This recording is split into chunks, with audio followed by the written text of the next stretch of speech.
Bonjour et bienvenue dans cette toute nouvelle vidéo pour les premières en spécialité physique-chimie. Toujours dans le thème numéro 4, donc on dessine nous. Il s'agira donc de l'avant-dernier chapitre de l'année de première. Alors pas que je tourne, mais en tout cas, c'est l'avant-dernier chapitre normalement du programme de première, si on fait dans l'ordre. Donc là, on va tout simplement réaliser un petit exercice d'application du cours sur les lentilles minces convergentes. Ok, donc là, je vous projette rapidement l'énoncé de l'exercice. Donc vous pouvez mettre la vidéo en pause afin de le réaliser tranquillement. Et ensuite, on va le corriger. Sur ce donc, correction. Alors, exercice vraiment très basique d'application courte, mais maintenant, tu vas nous faire réaliser des choses, vous allez voir. Donc, il s'agit de déterminer les caractéristiques d'une image. Et donc, tout simplement, on nous demande dans la situation schématisée ci-dessous, donner par construction graphique les caractéristiques de l'image qui sera formée à travers la lentille. Ok. Donc là, je vous laisse mettre la vidéo en pause, réaliser cet exercice encore une fois, et puis, donc, on va expliquer les choses tranquilles. Sur ce donc, correction. Donc, première chose qu'il faut savoir, quand on veut pas, à chaque fois qu'on vous dira dans un exercice par construction graphique, donner les caractéristiques de l'image, ça veut donc dire que dans un premier temps, il va falloir qu'on réalise la construction de l'image. Ok. Alors pour le coup, là dans le cours, j'avais expliqué ça de façon théorique. Là, on va vraiment expliquer ça de façon pratique. Ok. Et vous verrez dans la pratique, donc pour la construction d'une image, vous allez voir qu'on ne peut pas tracer tous les rayons comme on avait fait dans le cours. Ok, la plupart du temps, on va en faire deux. Et on va faire les plus simples, comme ça on ne se casse pas la tête. Donc, ce que je vais faire dans un premier temps, pour répondre à l'exercice, c'est que tout simplement, je vais reproduire rapidement mon schéma. Petite précision aussi dans ce chapitre-là, vous avez remarqué, je ne l'étais pas dit, mais dans ce chapitre-là, sur les lentilles, prévoyez d'avoir toujours sur vous des feuilles de papier millimétré, comme ceci. Hein. Comme ça vous permettra de faire des constructions assez facilement. Ok. Et c'est pareil aussi quand vous serez... C'est pareil pour les secondes, si vous faites ce chapitre-là, prévoyez des feuilles de papier millimétré parce que au moins vous êtes précis dans ce que vous faites. Ok. Voilà. Bon.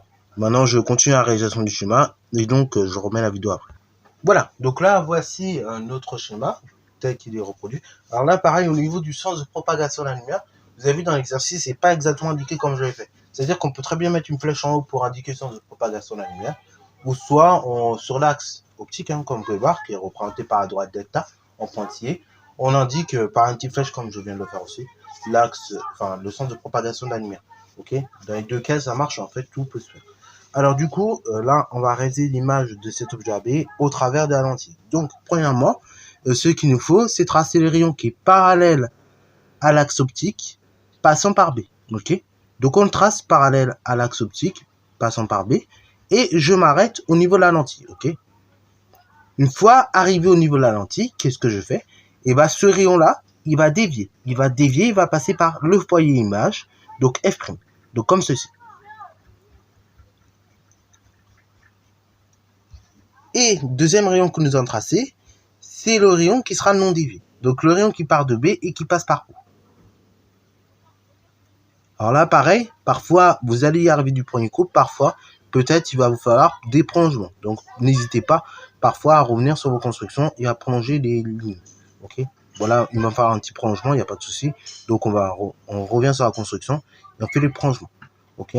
Voilà. Donc on va prolonger rapidement ce rayon-là. Et donc, l'intersection des deux rayons, bien évidemment, va nous donner tout simplement le point image. Ok. Voilà. Alors, on prolonge bien. Comme ça, on est tranquille. Comme ça, on n'a pas de souci. Et donc, ça nous donne ce point-là. Ok. Donc là, ici, c'est l'image de B à travers la lentille. Donc, on note B'. Et après, on projette de façon orthogonale ce point sur l'axe de la lentille. Donc, comme ceci.